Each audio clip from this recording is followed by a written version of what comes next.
We have breaking news right now. A judge has sentenced singer R. Kelly to 30 years in prison. He was convicted in September of racketeering and 8 counts of sex trafficking. During the trial, multiple witnesses spoke about how they were sexually and physically abused by Kelly. Prosecution argued he used his celebrity status to create a, quote, network of people at his disposal to target girls, boys, and young women for his own sexual gratification. Let's bring in Paul Batista. He is a criminal defense lawyer as well as the author of the book Civil RICO. Paul, thanks very much for being with us. I want to get your reaction to this. Are you surprised? I'm not at all surprised. These were very heavy sentences, but this has been a bad 2 days for the rich and famous. Miss Maxwell yesterday and R. Kelly today are both in effect sentenced to life in prison. And the size of R. Kelly's sentence, which exceeded the amount that the government was demanding, didn't really come as a surprise to me, given the fact that he, unusually enough, he was convicted of violations of the racketeering statute, what we commonly call the RICO statute, which carries enormous penalties. So it was no surprise to me.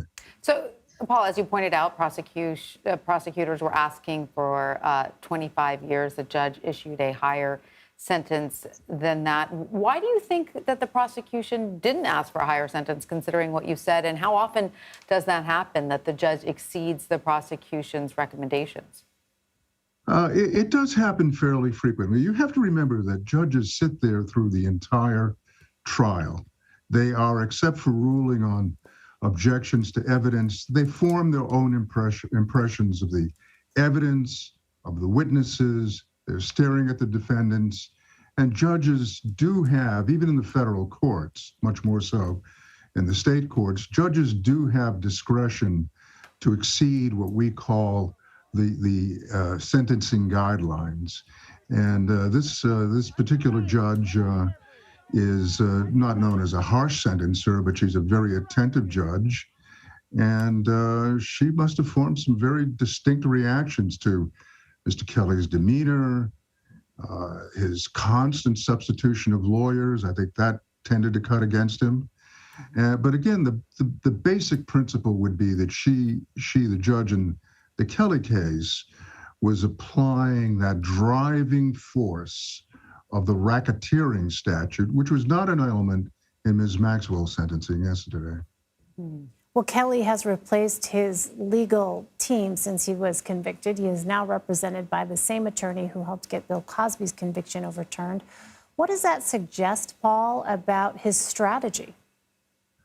Well, his strategy seems to be all over the place. If you look at the docket sheet, which is publicly available, Kelly has substituted attorneys with great frequency. He has a right to do that. He did it. Certainly, if he believes that by bringing in new lawyers at this late date, just before the sentencing, he's throwing a Hail Mary pass, because the record is already set. The sentencing memoranda of both sides were already submitted, and the judge had probably already made her decision. Certainly, Kelly is going to appeal. Certainly, Ms. Maxwell will appeal. But the unfortunate part for both of them is that convictions in federal court are very infrequently reversed. And speaking of federal court, Paul, Kelly is facing a separate federal trial in Chicago for child pornography and obstruction charges there. Now, that is expected to start in August. Is today's sentencing going to impact that trial at all? It's an open question to me, quite frankly, Tanya, and I don't want to get overly technical. Kelly was acquitted by a state court on the charges for which he is now going to be tried in the federal court in Illinois. So, number one, I would have the issue as his lawyer of whether or not he was facing double jeopardy, in effect being tried twice for the same offense. And it may well be that given the sentence here in New York against Kelly, the proceeding in federal court in Illinois, in Chicago, may well disappear. I'm not making that prediction, but that does often happen. Interesting. Back on the situation here in New York, does R. Kelly have a route for an appeal? Do you see a basis for that, given the facts of the case? Well, he has. He actually has. I'll put aside the pornographic element of all of this, which is horrendous. But as a technical matter, and I don't want to, hack in the weeds, I think he may have a stronger basis for an appeal of the racketeering conviction, because essential to establishing a racketeering conviction are a few elements. But in order to do that, you as the government have to show that the victim was damaged in his or her business or property. And it seems to me from the start, a glaring omission here has been the lack of an impact. Well, I don't doubt the suffering of these young women and now grown women, but significantly omitted from the proof was what were the money damages sustained by the victims. And Kelly may have a fairly strong argument along those lines, in which case the substance wouldn't be reversed, but the case might well be sent back for the government to have another try at establishing that critical element of loss of monetary or financial loss. All right, Paul Batista, if you could stand by for one moment. We also want to bring in CBS News national correspondent Jerika Duncan, who is outside the courthouse with more on this. Hi, Jerika. Can you give us some color on what happened today inside the courthouse when the sentencing was read?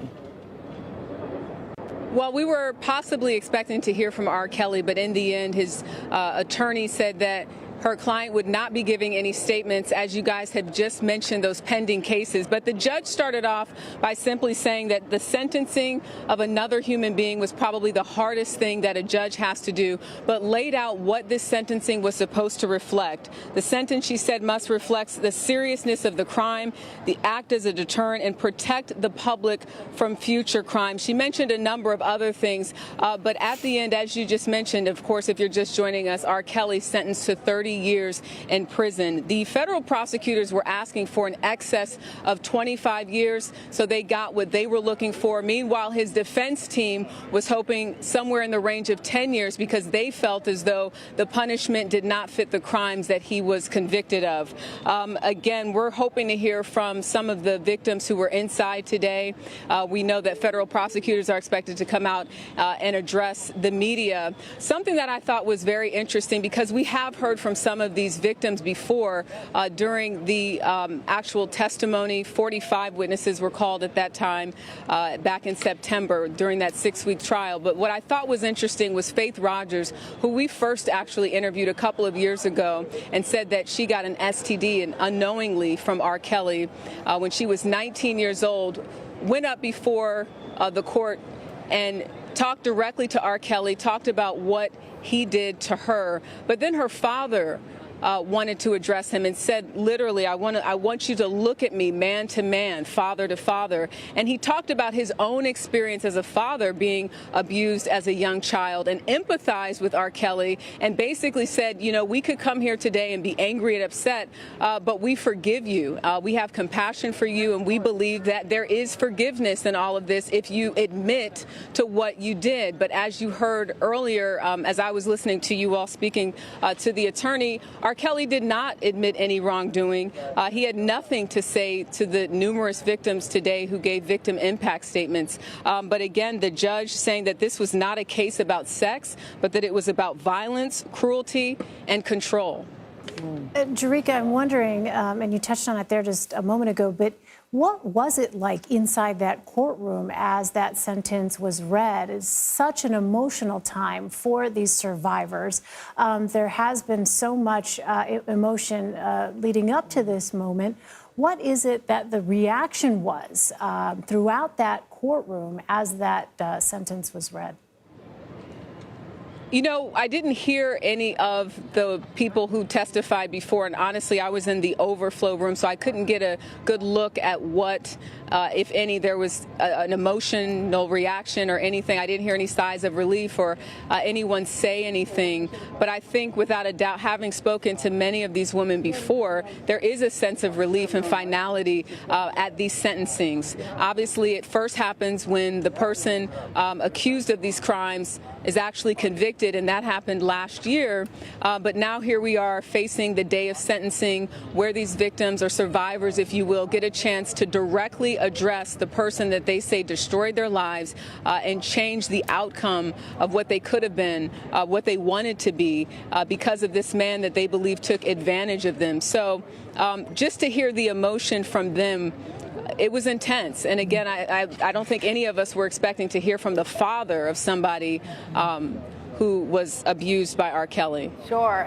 Paul, if you're still there, I'm wondering if you could comment on what we just heard from Jerika, that, you know, R. Kelly showed no remorse. He had nothing to say to the victims or the family of the victims. I mean, how can that factor into, number one, the chance of an appeal, as we were discussing earlier, and number two, you know, any sort of early, obviously he has a long prison, term ahead of him, any sort of early release from prison? This is a fascinating case study. I think that Ms. Maxwell's admission of guilt and remorse before she was actually sentenced may have alleviated her sentence to some degree. It was, in a way, an act of courage in a lifetime, and I'm speaking about Ms. Maxwell, that didn't demonstrate a lot of courage. That may have been helpful to her. Kelly's response doesn't surprise me, given the nature of the evidence that shows he was a man who was accustomed to brutality, accustomed to giving commands, and he was not going to, in his view, in his macho worldview, he wasn't going to grovel in front of a federal judge to get a lesser sentence. Had he shown some remorse? Had he looked the victims in the eye and shown some remorse? He may have gotten a 25-year sentence as opposed to a 30-year sentence. And also in terms of appeal, it's a very, very difficult question. If you have a client at sentencing who says, in effect, I did the crime, that really almost negates any chance he has or she has of a reversal on appeal. It's a very complicated question. You know, Paul, I'm wondering as well, when you look at these two cases, as we're talking about, what does this potentially sort of, what message does this send to those survivors of abuse, of sex trafficking?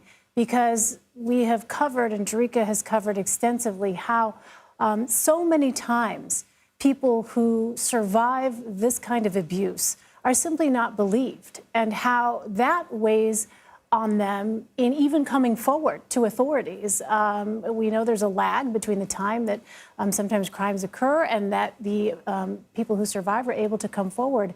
Sort of taken together now, the way that these cases have played out, what's your sense about the message that sends regarding how our judicial system views these cases and these survivors? Well, certainly, both of these cases, I think, brilliantly demonstrate that the law is very capable of reaching back long distances to try to remedy these wrongs. It also illustrates to me that the persistence of the ladies or other victims, there could be male victims, over a course of, in several of these cases, 20 years, 2 decades, the persistence can result in obtaining justice. So the message is going to be, as difficult as it might be to finally come forward. The statutes of limitation have been broadened. You will have your chance to have justice done, to confront your abuser, and try to seek justice and balance. So I think both of these cases send very strong messages to victims who may have been silenced by fear of recriminations, by fear that they won't be believed, shame.